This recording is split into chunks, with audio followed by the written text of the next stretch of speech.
Hello friends, எல்லாருக்கும் வணக்கம். இன்றைக்கி மண்டே மார்னிங் பிரேக்ஃபாஸ்ட்டுக்கு பார்த்திங்கன்னா தக்காளி சட்னியும் அது கூட இட்லியும் தான் பார்த்திங்கன்னா செஞ்சுருந்தேன். வாரத்தில் 5 நாளுமே இட்லின்னு கேட்டால் அப்படிலாம் இல்லை. சரி, மாவு காலியாகிற வரைக்கும் இட்லி ஊற்றிட்டு அதுக்கப்புறம் வேறு வகையான டிஷ்ஷும் பாப்பாவுக்கு செஞ்சு கொடுப்பேன். ஃபஸ்ட்டு கடலைப்பருப்பு, அது கூடவே பருப்பு, வரமிளகாய் தனியாக வறுத்தெடுத்து ஒரு பாத்திரத்தில் வந்து எடுத்து வச்சுக்கலாம். அதுக்கப்புறம் வெங்காயம், தக்காளி, அது கூடவே பெருங்காயத்தூள் சேர்த்துட்டு நல்லா வதக்கி எடுத்துகிட்டு அதுக்கப்புறம் தனியாக ஆற வச்சுட்டு மிக்சியில் அரைச்சா சூப்பரான தக்காளி சட்னி என்னோடய ஸ்டைலில் ரெடி. நான் இன்றைக்கி பாப்பாவுக்கு ஸ்கூலுக்கு பார்த்திங்கன்னா மினி இட்லி தான் கொடுத்து விட போகிறேன்.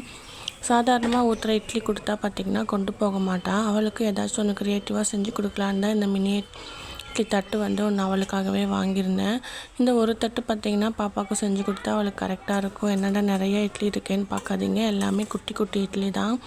அவளுக்கு மத்தியானம் சாப்பிட்றதுக்கு இது வந்து கரெக்டாக இருக்கும்.